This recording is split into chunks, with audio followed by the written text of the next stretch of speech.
Handicapés moteurs, mental, sensoriel, psychique, cognitif et autres constituent l'un des groupes les plus exclus de la société du fait des discriminations qu'ils subissent au quotidien, selon l'OMS. Pour lutter justement contre toute forme de discrimination à leur endroit, promouvoir leurs droits et faciliter leur insertion dans le tissu socio-économique, la Journée internationale des personnes handicapées voit le jour. Initiée par les Nations Unies depuis 1992 et commémorée chaque 3 décembre, cette célébration sert de prétexte au ministre de l'Emploi et de la Protection sociale pour égrener les actions du gouvernement en faveur de cette frange de la population. En matière d'emploi, le gouvernement vient d'autoriser au titre de l'année 2024 le recrutement de 200 personnes en situation de handicap à la fonction publique. Ce chiffre portera ainsi le nombre de personnes en situation de handicap recrutées à la fonction publique à 2307. Ces recrutements exceptionnels qui s'inscrivent dans le programme Côte d'Ivoire solidaire ont pour objectif de favoriser durablement l'insertion professionnelle des personnes en situation de handicap et de leur garantir un emploi décent. En matière de protection juridique et d'éducation, l'État poursuit ses engagements dans le but de garantir l'accès à l'école aux enfants en situation de handicap en vue de leur offrir les mêmes chances que les enfants dits valides. En matière de protection sociale, il est à noter la prise de décrets relatifs aux commissions techniques d'orientation et de reclassement professionnel COTOREP, secteur public et privé en 2021, ainsi qu'au Fonds d'insertion professionnelle des personnes en situation de handicap en février 2023.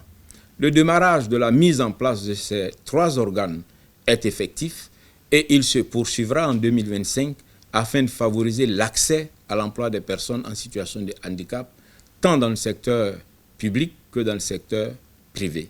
Amplifier le leadership des personnes handicapées pour un avenir inclusif et durable, thème de la 32e édition de la Journée internationale des personnes handicapées.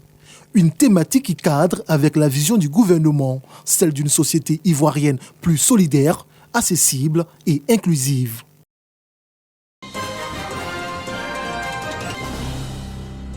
Deux parcours unifiés, c'est le titre de cet ouvrage qui décrit la vie d'un couple exemplaire. Un ouvrage de 121 pages. Ce couple soudé a voulu partager son expérience avec d'autres couples et surtout impacter positivement la vie des nouvelles générations. Venus d'horizons divers, Patrice est ivoirien et Chantal gabonaise. Ils se sont rencontrés en Occident avant de se baser définitivement en Côte d'Ivoire, un pays qui leur a beaucoup apporté.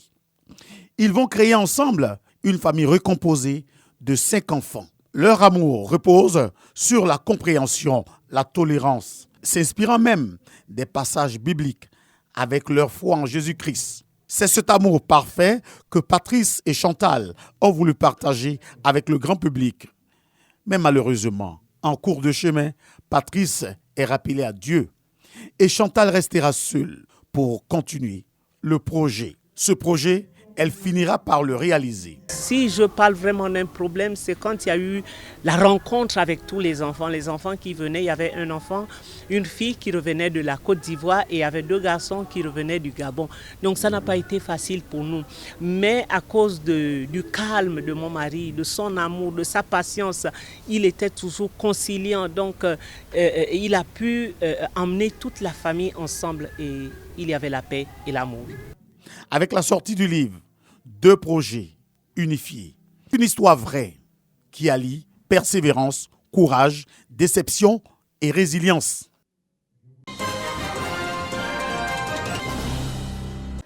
Le professeur Thérèse Ndriyoman est investie comme la toute nouvelle présidente internationale du réseau africain des femmes leaders, le RESAFEL.